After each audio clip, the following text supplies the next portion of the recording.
That might be Some It's a great, sandbox. wide It's a shots soap in box. there. It's Bandbox.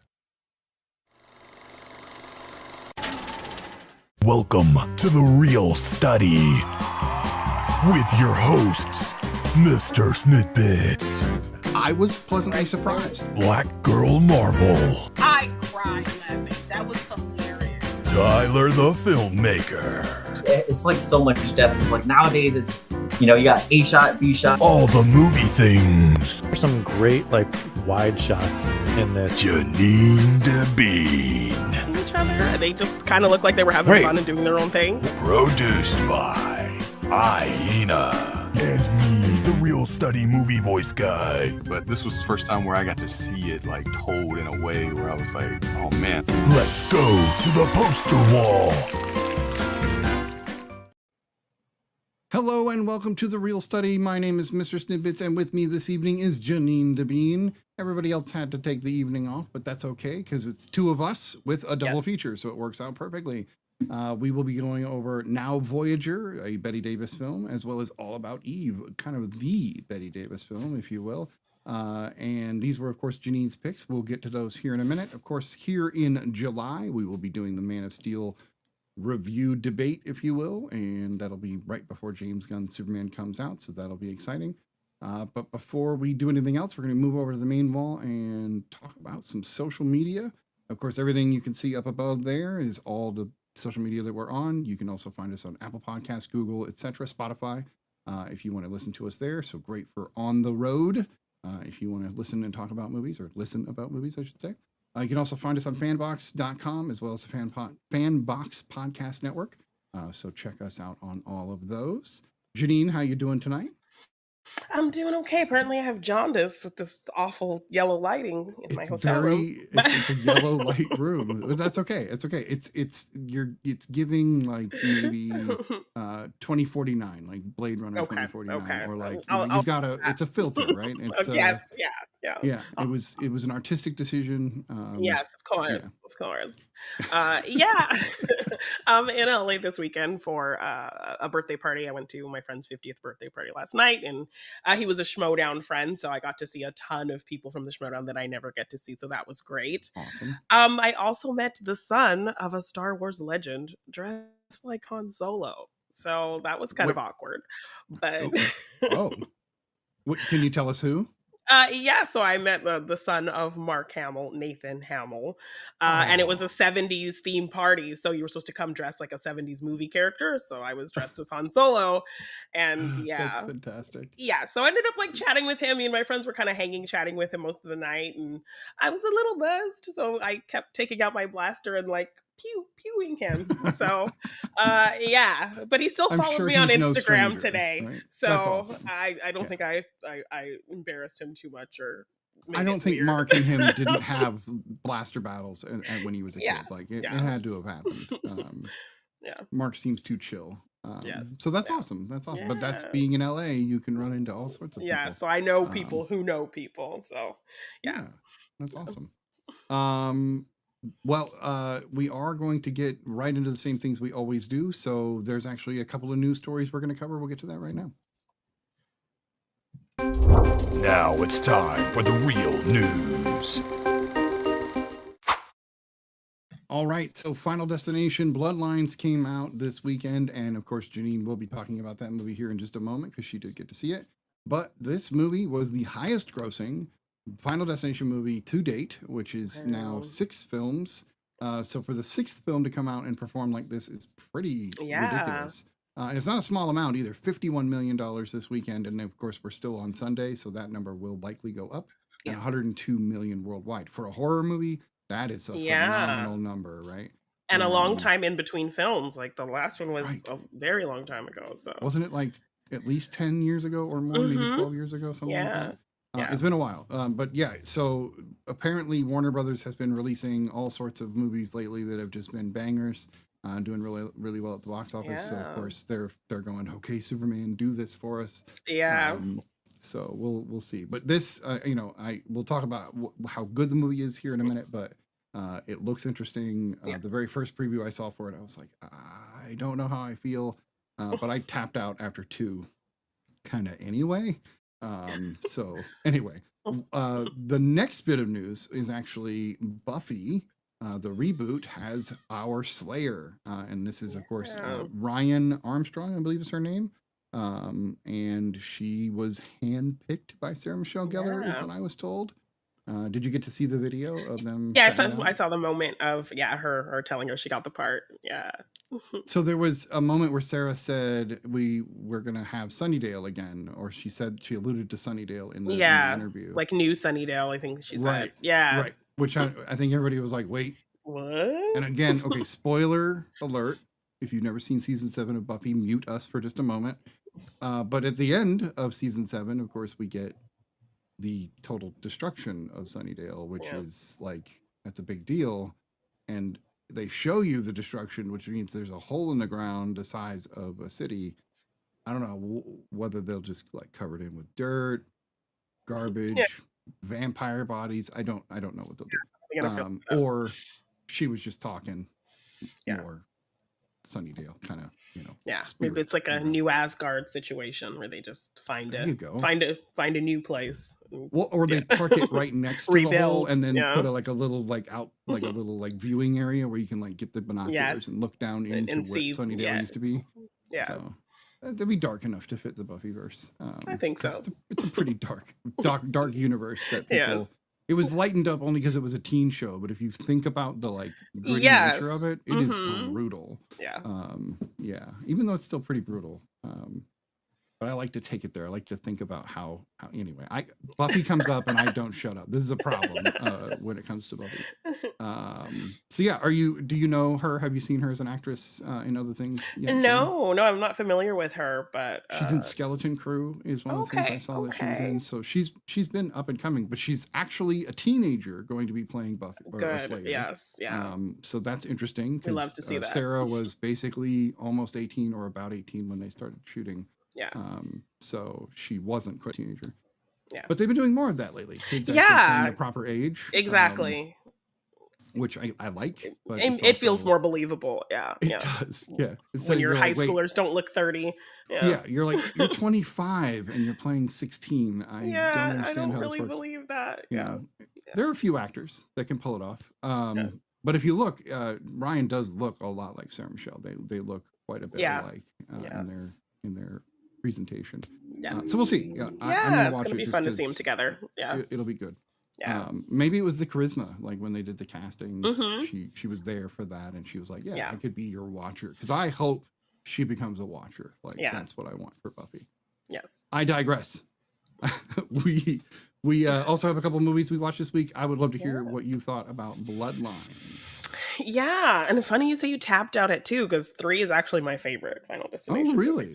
Okay. Yeah, I think it's just because it's Mary Elizabeth Winstead, so she's probably the best actor, like the best like premonition person actor-wise. So she makes that movie really fun. But I saw Final Destination Bloodline, like just saw it. So kind of fresh out of the theater thoughts, and somebody who really has a lot of fun with this franchise. I really enjoyed this movie. It's hard to make something like this feel fresh. And while, we are kind of still in the very familiar Rube Goldberg kind of death trap situation, crazy extreme death things, putting this Bloodline spin on it really captured my attention and set up a new set of rules that I think were really interesting to delve into. So I really had a lot of fun with that.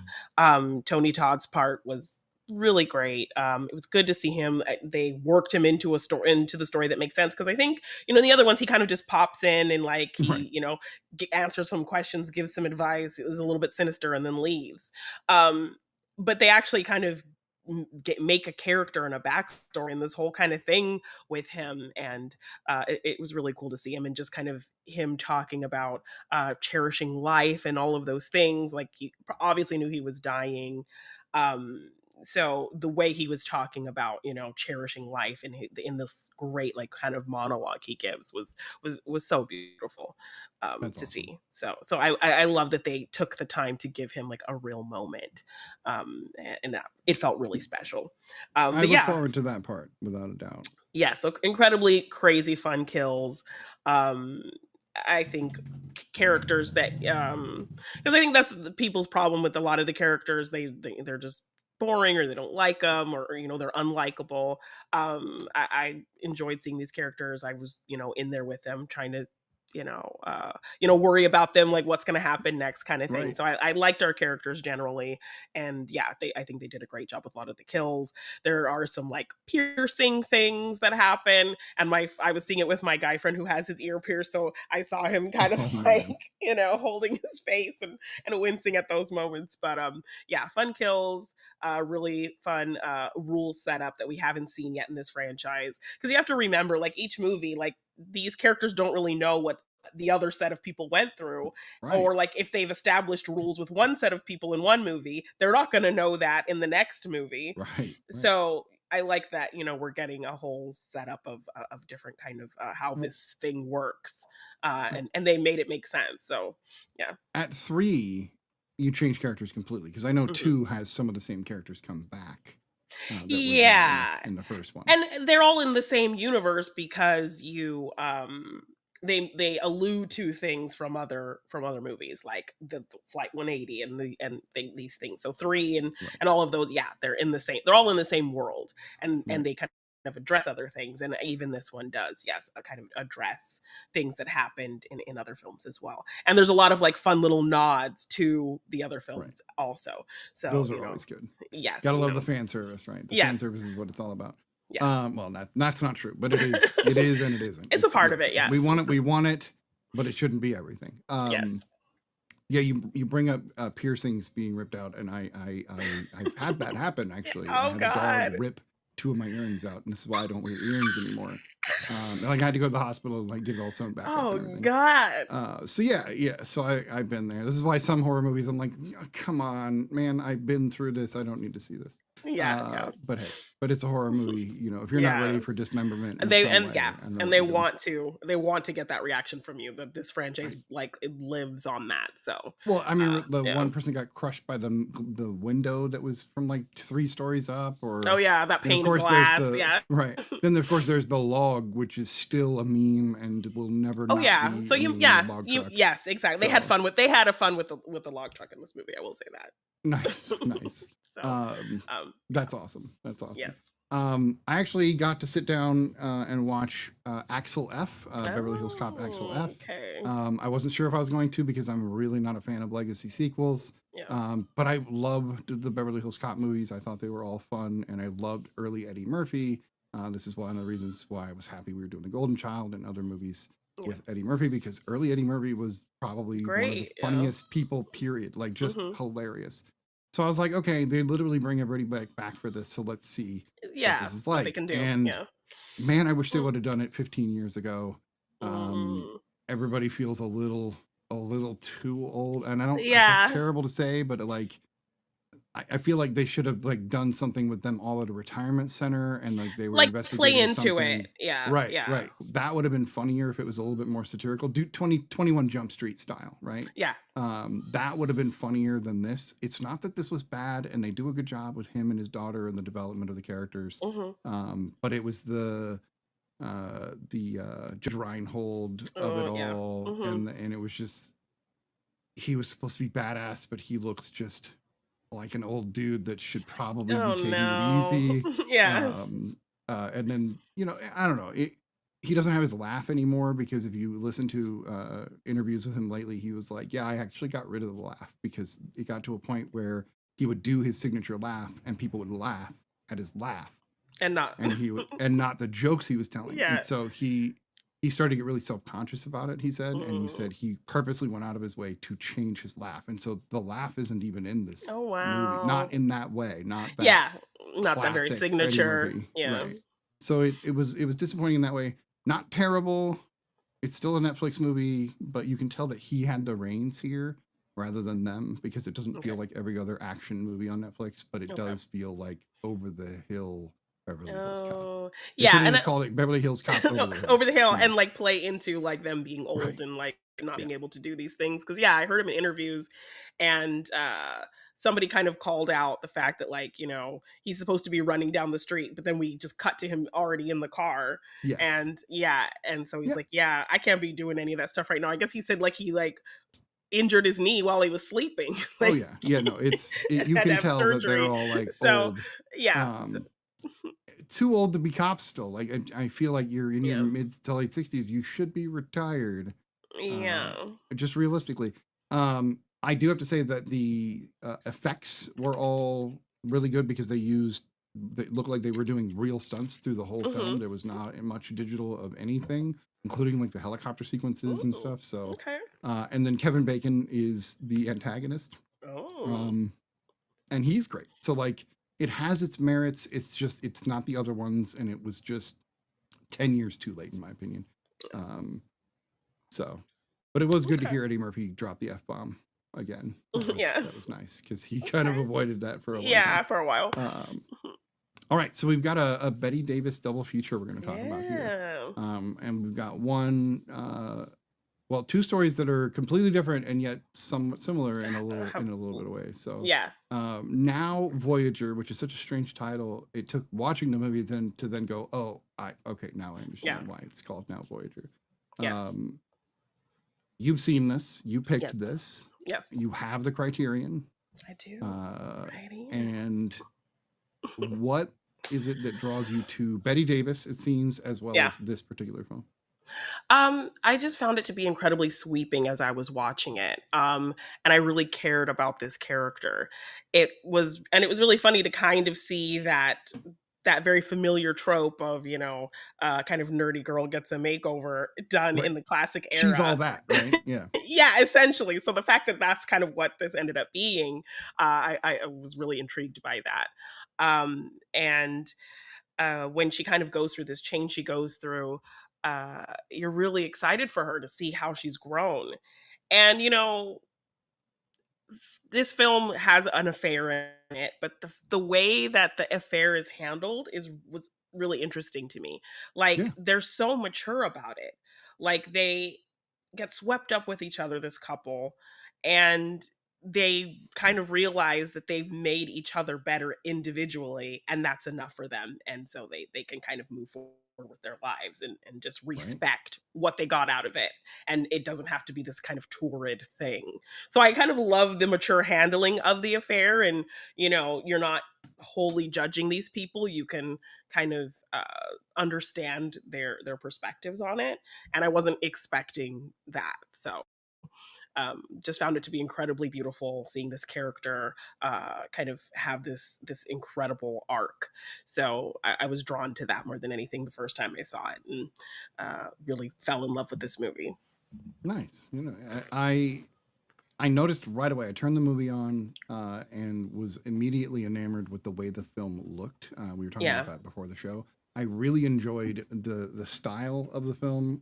Really crisp and beautiful. In its quality. I know that it's probably in 4K, but the film itself was obviously impeccable because it's so crisp compared to what you'd expect in 42. Specifically for that era, because you can watch Mr. Smith Goes to Washington, which was only a couple of years earlier, and the film is a lot grainier, grittier. This was released on Halloween, 1942, That's interesting. which is really interesting. Yeah.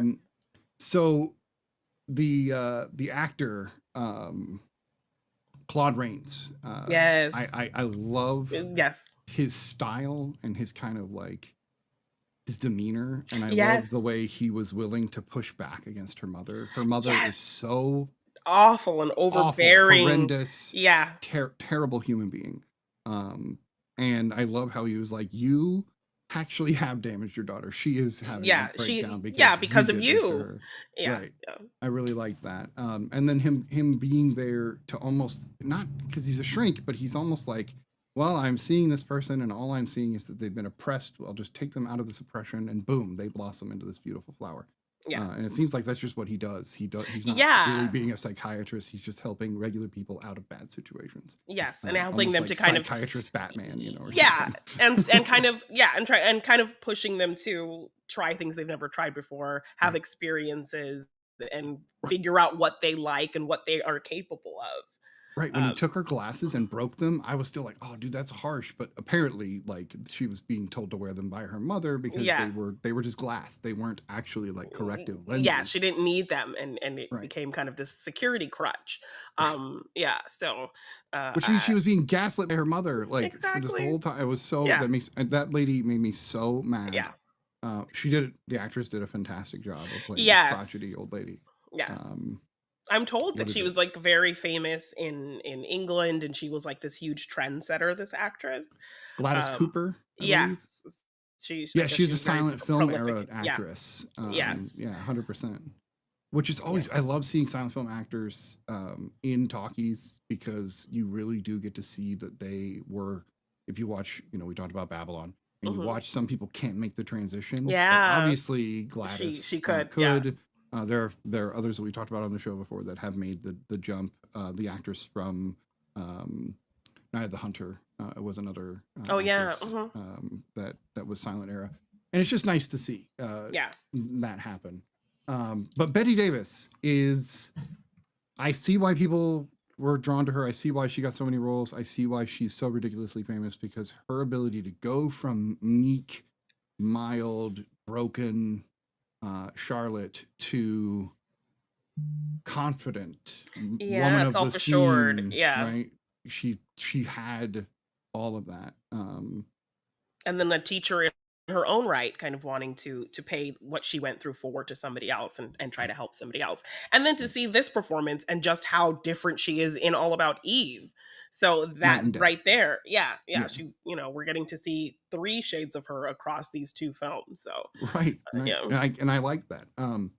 And she, like we were talking about, so these films, if you've never seen them, both follow this kind of arc of a woman on a journey who then ends up with a protege doing the same kind of thing, whether good or bad is not the relevant part. Yeah. But it's still this, like, somebody trying to take the same kind of position as them, and they both have this like weird roller coaster like that.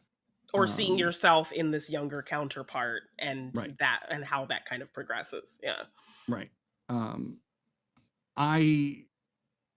The relationship part with her and Jerry, I kept just going, you're married, dude, you're married, dude, you're married, the whole time. And then of course when the car goes backwards off the cliff, which I was just like, that was a cliff, like, how are they okay? Yeah.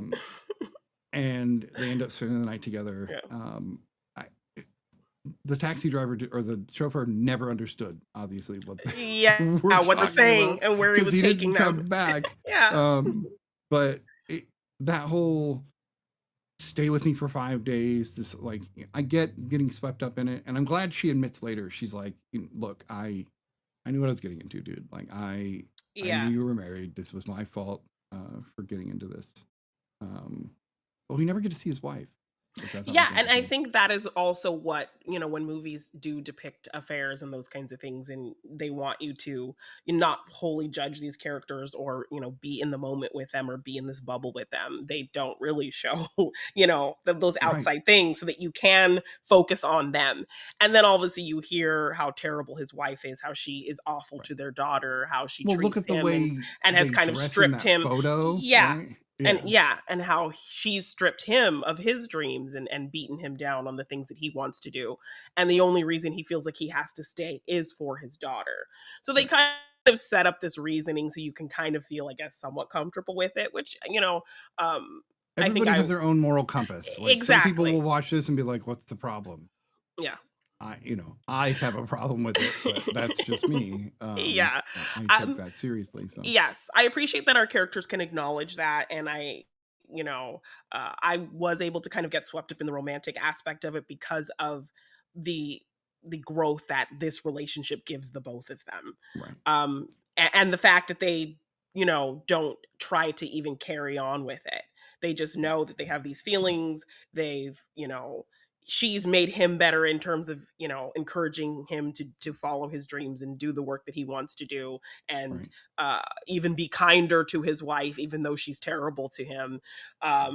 And be a good support to his daughter, and has made him better in so many ways. He's encouraged her to feel confident about herself, to feel beautiful, to feel loved for the first time ever in her whole life. And so she's able to take all of that and channel it into taking care of his daughter and teaching her, because she sees so much of herself in that daughter.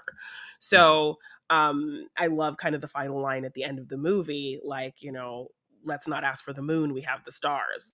This is the best we're going to get, and it's pretty damn good that I get to be here for somebody you love, so you can be in my life, at least in that capacity. Right, they can at least be friends, or yes, on a professional level. Exactly. Right. We'll have that love for each other always, but it's not going to be more than that, and we can be 100% mature about that, and just be in love with the idea that our love made us better individuals.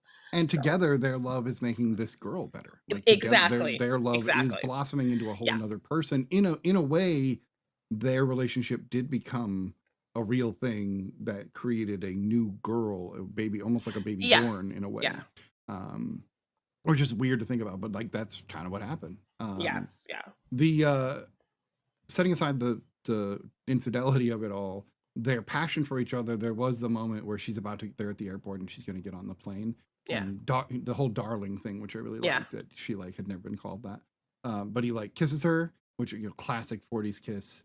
But then she turns around and leaves, and then darling, and then again, and I was just you never see the double kiss thing ever. It's always the one kiss and then the long look or something. Yes, right? And those things like that, as a romance junkie, I get swept up in all of those things. Yeah, it definitely added to it. It felt like, oh wow, they really have a thing for each other. Yes, I mean, for me, this film made affairs and cigarettes romantic somehow. Or hey, even pipes. The whole pipe. But I like that. Yeah, I like that they had their thing with, he lights the 2 cigarettes for them and then gives her one, and that's their recurring love language. So when he does that for her, it's still kind of this I love you from afar kind of thing. Right. Lisa Vale, her sister-in-law. I love her interaction with her and June, the daughter, her niece, if you will. Where she calls her infant, and she keeps calling her instead of baby, she calls her infant, and she says it over and over again. And I'm just like, that's clever and weird, and something you wouldn't see. Maybe you'd see it now in a movie, like a Juno type character, movie. Or, I don't know, but I liked that. It was a fun dynamic, a little different. But they played with each other, they both gossiped a lot and loved to talk about everybody in the family. But I also loved her, that she was kind of the one who was the proponent of trying to get her help and and finding somebody like Claude Rains to help her in a very specific way that she needed, someone that wasn't going to call her crazy or agree with the mother and that kind of thing, somebody who can break her out of her shell, basically. Somebody who had that ability. June, of course, I also she goes from being just this kind of snotty kid who's always making fun of everybody to hey, Auntie, what can I do for you? Really sweetens up and sees that, I was wrong about my aunt. She came out of her shell as a cool person. And it's really sad when you hear her say, I thought that was a normal thing to do, was to make fun of her. I thought that was our family thing. I didn't know any better. So she was their Cletus, if you will, for the lack of a better term. And to be honest, because her mother was doing what she did, the way she made her wear dresses that were not flattering to her figure whatsoever, the way that she made her wear glasses for no reason, because she wouldn't let her diet. That scene, right? We see the scene where she is getting with the sailor, and she's totally just being herself, and her mom's like, "Put on your glasses."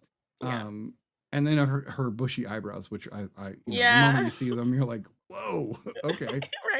This is where the trope of bushy eyebrows in all the movies of satire after. I swear this is where they came from. This is their blueprint. But these are classic movies. It's always that. When we get to All About Eve, the whole innocent backstabber trope is something that this was early. So I doubt it was the first, but I think it was the best done version of that. Now that's a trope that is used by everything now.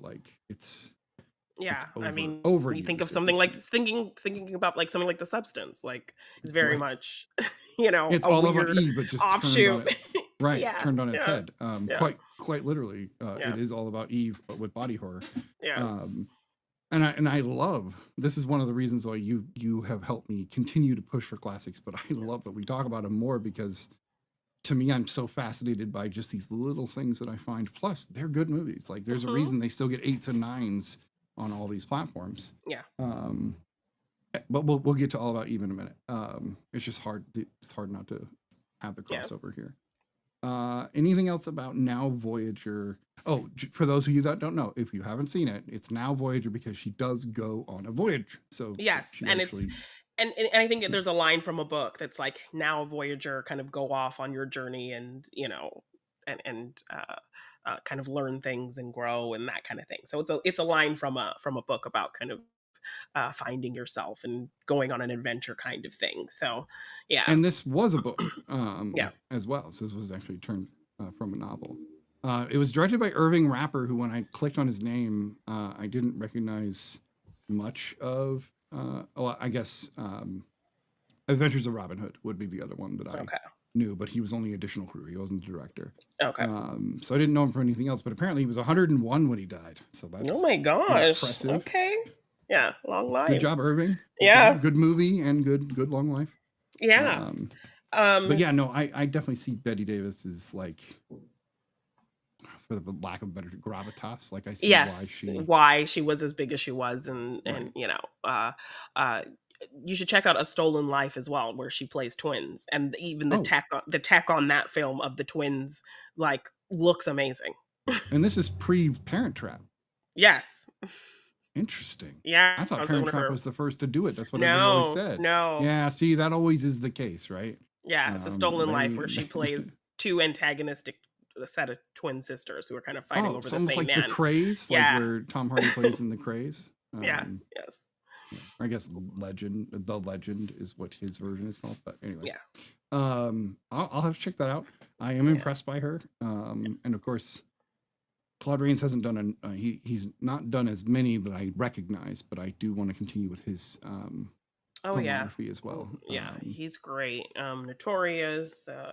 Mr. Smith, of course, Mr. Smith. Yeah, Senator that was the first Payne. time I had seen him in That was anything. Me too. Yeah, because when he came up in this movie, I was like, I know him.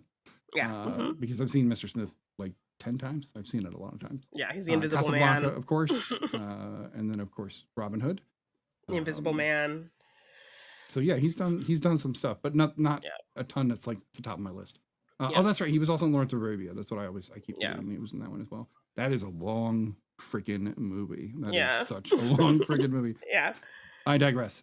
So I would love to hear your rating of Now Voyager. Oh, well, one last thing. I did watch sure. on the Criterion, they had an interview with Bette Davis on the Dick Cavett show. And he asked her about this film, and she always thought that like Paul Henreid's character was kind of spineless, and she wishes that it would have ended, or she pictures kind of how it ending like down the line is that her character ends up getting in a relationship with Claude Rains' character, and they run that facility together. So that was how she saw it going. That. I understand that. He had a lot more screen presence to me than Paul Henreid. Than Paul did. And I don't know, there's something about Claude that like, I don't know, he just like a warm bowl of soup. I don't know, like you just and him great like, range as like well, because he plays villains like he, to go from the maniacal, insane Invisible Man to, being kind of this gray character in Mr. Smith Goes to Washington to being a villain politician.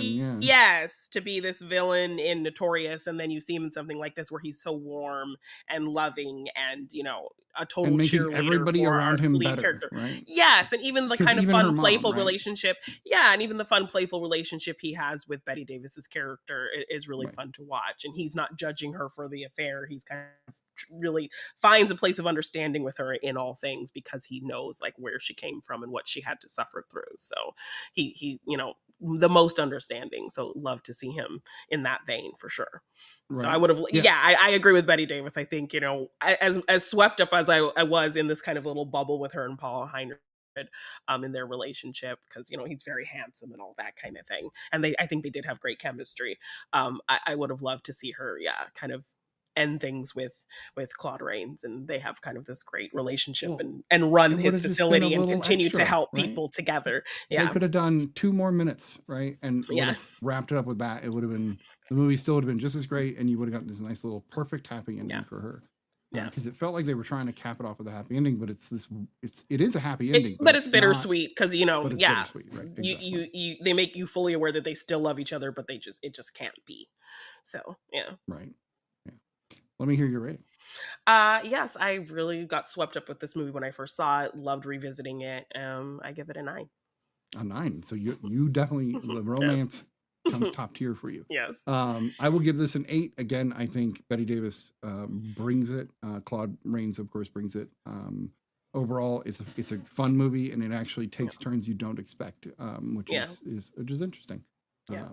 And a beautiful film for 42. Like, I really mean Yeah. that. A lot of the lighting is really beautiful. The sets are enormous and well done, especially their house. Oh That yeah. had to be shot on location somewhere. Yeah. I doubt they built that. But maybe, I don't know. Those studios were crazy back then. They would do anything.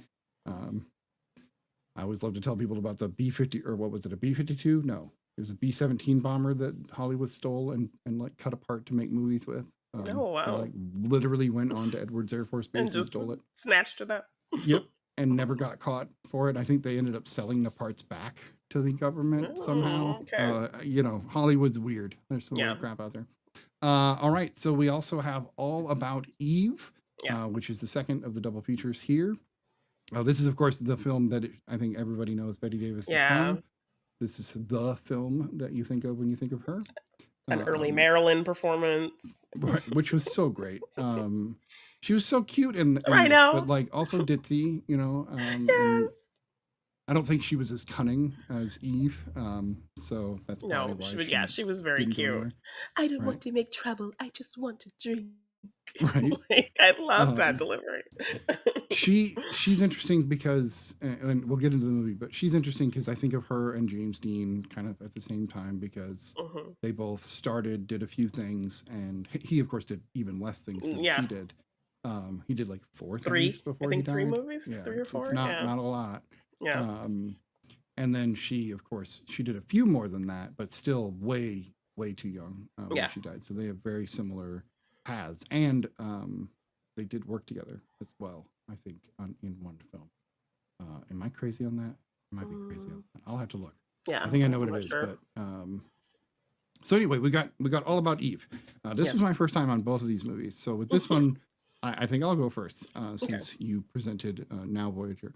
I love movies that deal with Hollywood in Hollywood. There's something about watching Hollywood look at itself that I enjoy. And they don't paint everybody perfectly in this film, which I love. Even at the outset, where they're talking about the award and how we're listening to an actor, but it doesn't matter. We don't need to hear what he says anyway. Yeah. And we just get right to Eve's story. It's what am I thinking? It's it's definitely an interesting, like, because the story isn't about Betty Davis's character, really. It's technically about Eve. So you get to see how this girl goes about finding her way to the theater world, and then finding her way into the theater world, and then taking it theater over world by storm.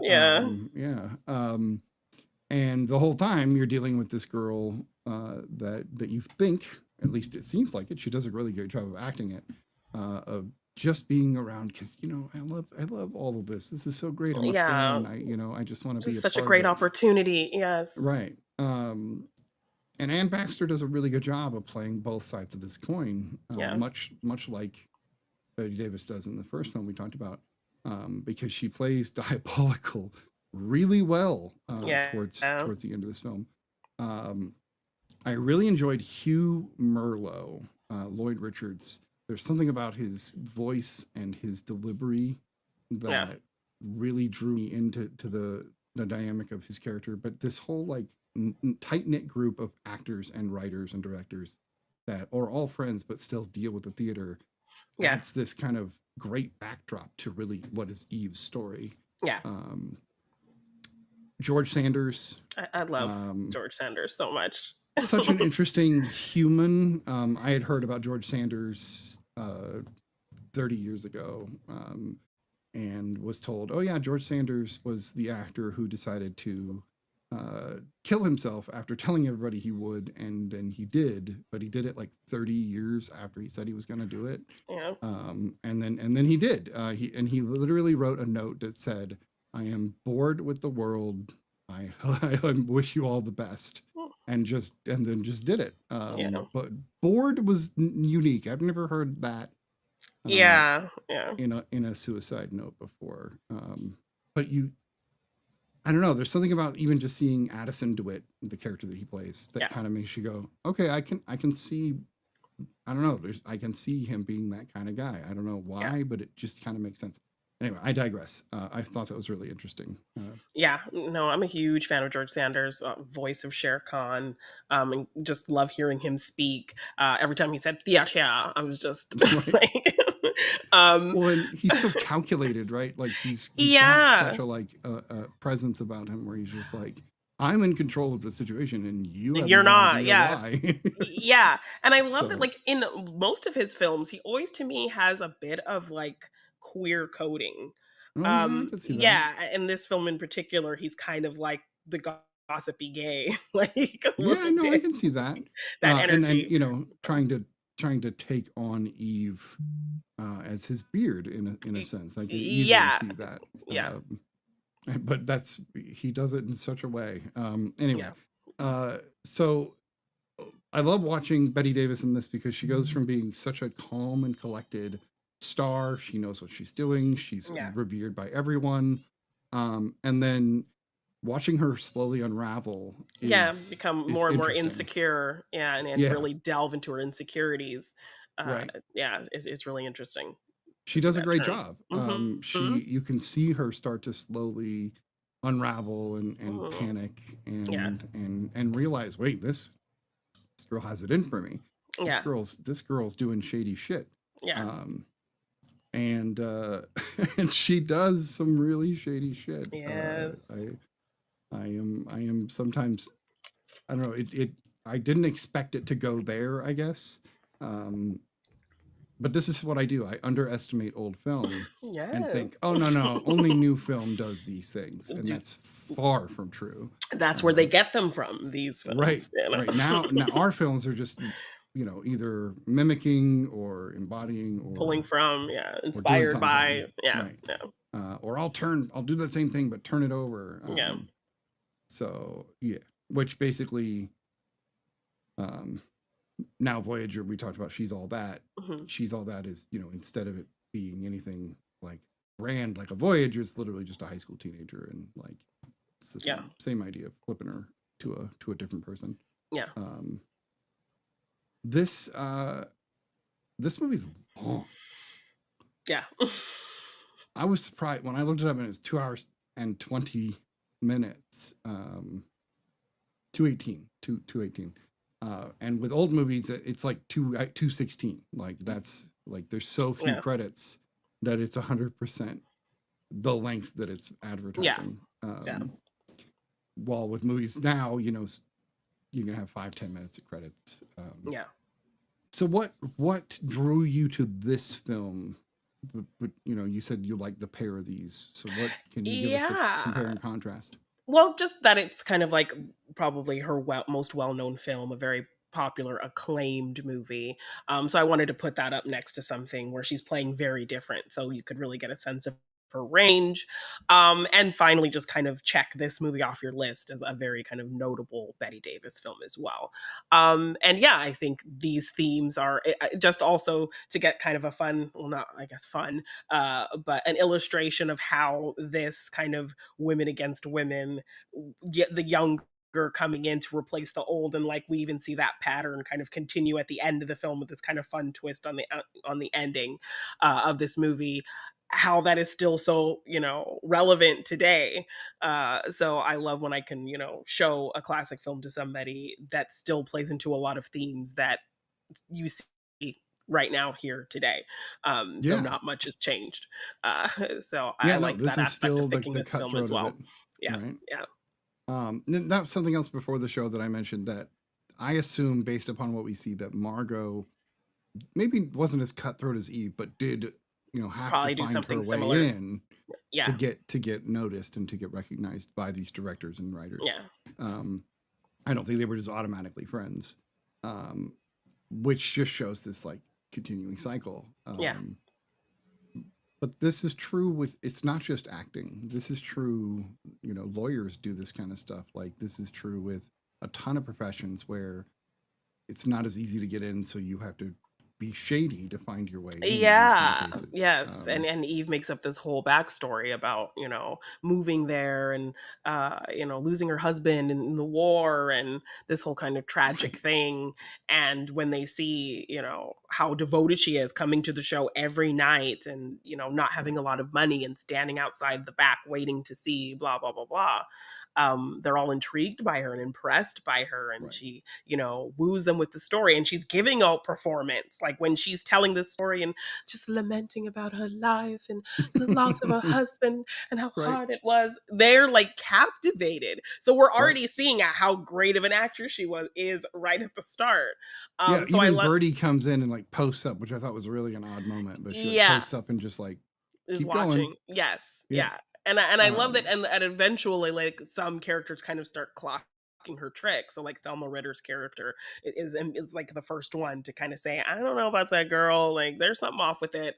And Margot is kind of like, "Oh no, she's just a sweet young girl." And then when things start to happen, like she gradually is like, "Okay, tell me what you really think about her. yes, Right. yes." I like that scene a lot. And I'm starting actually. to see it. Yeah, Right. yeah. Watching her paranoia turn into justification, or not justification, but validation. I Yeah. really liked. There is a moment where George Sanders where is it Atticus? I'm going to say that. Addison. Addison, or DeWitt is another way to put it. DeWitt calls Eve out on stolen valor. He literally goes, "You made up a story about soldiers and their wives who really do love them," and like calls her Yeah. out for being despicable for that. Yeah. And I was like, she used that's hardcore, especially in 1950. You're talking about somebody right out of World War II talking about her husband in World War II, and that's like, dude, lots of people died, so like she was shady, like she was using some for really that shady stuff. Yeah, to really do like it. pull on heartstrings. Yeah. Yeah. And that's another thing with classics. I always try to put myself, okay, what would have just happened in the news for the last 5 years as I see this film? What would be relevant? Because they even bring up the Western Union guys, or I think that was one of the things they brought up. And I was just like, oh man, I got to look that up, because they were talking about the way they sing, I think, or the way they perform. I didn't look it up, but I should have. Little things you find in these movies. Let's see here. I don't know the director on this one. Mankiewicz. What else did Mankiewicz do? Quite a bit. Yeah, Joseph Cleopatra. Mankiewicz. Yeah. Sleuth. Julius Caesar. He was the writer. He really liked the classics. Yeah. See, I'm trying to get out of the writer and out of the producer. I just want to see the director. The director, yeah. Whoa, did I pick the wrong person? Oh no, there you go. Sleuth. Cleopatra, as I said. Let's see, anything else? Guys and Dolls, that's famous as hell. Like I said, Julius Caesar, No Way Out. The Ghost of Mrs. That was great. George Sanders in that well. Yes. I love that. I love The Ghost of Mrs. Muir. That's one of my favorite movies. That was my introduction to him, was The Ghost of Mrs. Muir. And I remember the boat in that movie. There's a ship in that film. Am I right? Am I crazy? No, but it's about a sea captain. Like she's seeing the ghost of a sea captain, and she's living in his home by the sea. Yeah. And then at one point she sees the boat. I remember seeing the boat in the movie. So I think anyway, it's been, like I said, it's been a long time since I've seen that. That was one of the first classics I ever saw. Yeah. Yeah. So yeah, this one is fun. I do love the comeuppance at the end where Eve, unbeknownst to Eve, is now dealing with her Eve 2.0. if you Yes, will. her own usurper who kind of Right. who employs dirty tactics to get close to her and does all the things she does. And I like that she kind of, you know, she clocks it a little bit, but then Right. she's just, thinks this couldn't happen to me, so she Yeah. kind of resigns herself to letting this girl help her, and she kind of falls into that trap. So I think it's a nice little hint that we know she's going to probably succumb to the same downfall that she tried to implement onto Betty Davis's character Margo. Right. Yeah. Which is such a great ending, because like you don't need more than what we saw with her in the mirrors. Yeah. I really like that. And I love that we get to see her lie to her face about DeWitt not coming to the door. Really just simple stuff, but it makes a difference in how it all plays out. I don't feel bad for Eve. I think she deserves everything coming to her. Yeah, when Addison called her out and like pulled her ticket like that, I so validating. That. Yeah. I was just like, damn, he not only he didn't just have her number, he knew right down to what person in line she would be standing and what she all of that. Yes. She had it all. Yes. And when she said the San Francisco thing, when she was like, I went to this theater in San Francisco, I was like, I immediately at that point, because it started to become obvious, I was like, she's lying. She's totally lying. She's totally making that up. Yeah. Right. Yeah. So I'm glad he called her on that. Yes. I recently watched a movie with her called, I think it's Stranger in the House. Mm-hmm. And that felt like a early Eve character, like an early practice of her being Eve, because she kind of comes into this family, I think she, is as the fiance of kind of the youngest brother of this family. She comes in and meets his family, and then starts trying to strum up an affair with the oldest brother, played by Ralph Bellamy, and just tries to kind of ruin the lives of everyone in this house and cause all this trouble. So as soon as I watched that film, I was like, okay, this must have been like an early study for this Eve, in this film for sure, because I think it was very early in her career, like one of her first movies. So interesting. So she's very good at playing this type of character. But she did play two sides, because she does play the innocent side quite well as well. Mm-hmm. She like makes it very believable that she's just this like. Although at the same, she said she saw every single night of the play, and I'm like, did anybody check like the stubs, or like did they to see if she actually at the end I'm like, no, she didn't. I doubt she did. She scouted them a lot of times, and she probably did see it. Yeah, or was made sure that people saw her out there, like at least every night, at least after, right? Yeah. But she probably did pay a couple times, because she'd want to be able to say what she liked about it. She wouldn't just be able to not go in blind and not have actually seen the performance. Right. But I do love how they knock on Hollywood, because this whole movie's about theater, not Hollywood specifically, but it's still the same. Like, if you didn't know they were in a play, nothing would change. Like, you could put this movie in Hollywood and it would make no difference. The reason I think that they did the theater is to talk down about Hollywood, because they knew they were talking bad about Hollywood, and most actors that are worth their salt come from the theater. So like, I think there's like this something that people don't think about. And I love Denzel did an interview where he was talking about, I am a theater actor, and then they just pay me a lot to go do these movies. And I'm like, that makes sense. This makes sense why you are who you are and the craft that you have. Exactly. And it's like why Alan Rickman hadn't done a film until well into his life, because he was doing only theater stuff. Forever. Like forever. And good at it too. Patrick Stewart is another theater actor that eventually was like, okay, I guess I'll do other things. Show.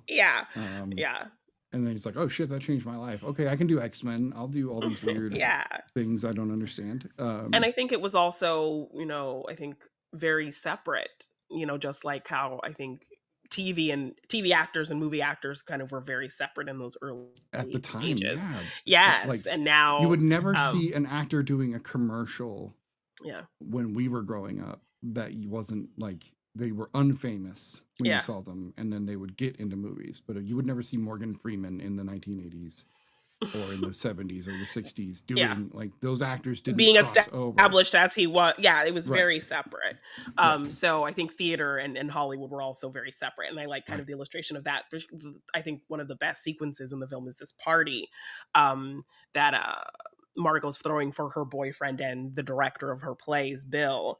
And, Eve has been her assistant and kind of looming around. And, and she's kind of starting to get fed up with how people are talking about Eve and praising her and all of these things. And Right. she's getting kind of jealous that Bill is interested in her because she's already a bit insecure about the relationship because Bill is younger than her. So she's Right. like in her 40s, he's in his 30s and looks great and all of these things. So, she's already And feeling he's up insecure. and coming, like he's doing really well as a Mhm. director, like or a writer. He's moving up quite quickly Yeah. as a writer.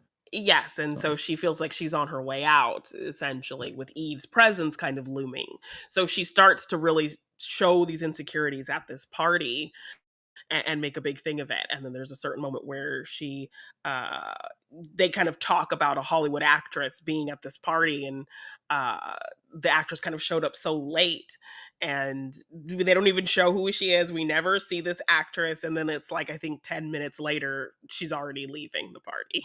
Right. and so them kind of just talking about these Hollywood people, like so Same party scene. Later on, we've got Bette Davis at the piano with the pianist playing. Oh, yeah. Some depressing song. Mhm. Her performance in that moment is so beautiful. Yeah. And she's just so downtrodden, just really depressed. And her playing drunk is so great because it's not a lot. Like you can tell she's hammered, Yeah. but she doesn't overdo it at all. There's no slurring. No. It's more just a little bit of movement and slower speaking. And that's pure what she feels like is honesty. And so I Right. love kind of the antagonistic and you're kind of on her side, but like Right. when everyone kind of is ganging up on her because they're not seeing what she's finally seeing. Right. And so you're with her, but it just looks like a drunken Nightmare. Yeah. No, it doesn't look good. Yeah. Yes. For her to finally be honest and say what's really happening and really being honest about her feelings in a moment when she's drunk just doesn't read as like a valid complaint that she's having. Right. But yeah. I even loved when, because Birdie comes up to like, here's some coffee. Here, take some coffee, please. Yeah. And she takes the olive and just throws it in the coffee Yeah. and drinks her martini. Like, it's beautiful. It's a beautiful sequence. Yeah. I mean, and it's so iconic that like on my Criterion copy, they even made it a part of the art in the. Oh, that's perfect. Yeah. See, Yeah. that's exactly what I'm talking about. She's so just, Yeah. oh, my life sucks. I'm going to sit in Yeah. my martini and my super dry martini and just Yeah. sit in it. Yeah. Yeah. As soon as Eve asked for an extra dry martini, I was like, Eve, you're Yeah. conniving. You suck. I hate everything about you right now. Yes. And immediately that's what after Margo was just saying to Bill how she's kind of copying everything she does. And then like she walks in and then she doesn't care. And then we see the manipulations with Celeste Holm, the writer's wife, trying to manipulate that whole situation with him to get him to want to write for her and see her perform and be this muse for him. The running out of gas and manipulating her to and the complicated thing with her friend and Right. puts her in that whole spot as well, and then the guilt she ultimately feels for kind of playing a part in ruining her friend when she kind of realizes Eve's manipulation. So Right. I love kind of the layers of when people kind of start to clock that something's off with Eve. But we do get Karen does get off the hook though, because that's when Margo was like, I'm done. I'm not doing that part. And then she starts laughing and I'm like, yeah, I would laugh too. Yeah, because that was off the hook. Yeah, that was without the having whole to worry about it. blackmail. Yeah, Right. convince Margo to not take this part because that part is my part. And if you don't Right. convince her, I'm going to tell her what you did in the running out of gas thing. And Right. then Margot's like, I don't want to take that part. It's not for me. I'm going to go off and, be with Bill and be happy and that whole kind of thing. And Right. then she just starts laughing because the blackmail kind of becomes irrelevant. But even just like the opening of this film and how we kind of meet the characters with George Sanders' narration and how, we go through all of that and kind of setting the stage. And then we kind of, as the film goes on, gradually see which person kind of starts to see Eve's deceptions. It was a really interesting sequencing for the film. Yeah, and it really was all about Eve, wasn't it? They weren't wrong about that. Yeah. That is a perfect title to Yeah. this film. Yeah. All right. Any behind the scenes or anything you want to mention before we rate this? No, I don't have anything. All right. I went first. I'll rate first. This is a 9. Like, this is a solid ass movie. I can see why it's still considered one of the great classics. This is on the, I think, everybody's must watch, and there's a reason. So this is, I think, also on my, if you are going to watch old movies, this is a must watch. You really do get to see Bette Davis just at a great time. Like, she's so great in this. What did you want to rate it? I give this movie a 10. Well executed, well acted, looks great, really great storytelling, and just great to see something that's like illustrates a thing that still happens. Right. So they picked a really great topic for sure with this film and They executed did. it. A lot of perfectly. classics have done that, and I think that's why a lot of them are classics, is because Yeah. like, okay, if you need this story, there it is. There's the one. You don't need Yeah. to go to these remakes to get these. Exactly. And a great ensemble cast. This Oh, has yeah. got a really terrific cast. Everybody Yeah. holds their own and does a great job. Yeah. I would actually say Marilyn is the weak link in this movie. She's cute, but and she plays the part, but it's really, she's just being Marilyn in a lot of ways. She plays her little part. Yeah. So, all right. Well, so 2 highly rated Bette Davis films. If you guys are into the classics like we are, please go give those a watch because they are worth watching, even if you think they're not. Just give yourself a Sunday morning and throw on something black and white. I promise you will enjoy yourself. That said, of course, remember, we will be doing the Man of Steel debate in a month and a little under 2 months. Yes. That and I will be watching interesting. the whole of Superman everything for the first time. So I'll be watching all of the original Superman films. I've only seen the first one. You haven't seen 2, 3, and 4. That's right. I know you're going to watch 4 anyway, but I think that maybe having a couple drinks before you watch it would be suggested. Okay. I think you will enjoy it more. 2 martinis in. I'm just saying. All right, I will do that. Or if you're an enhanced type of person, and you're gonna something. It's very difficult to watch. Okay. It was hard to watch when it came out in the mid 80s or the late 80s. Yeah. It's almost impossible to watch now. That said, I'm excited to hear what you say about those, because we'll also just check in with you and be like, so what'd you think of those?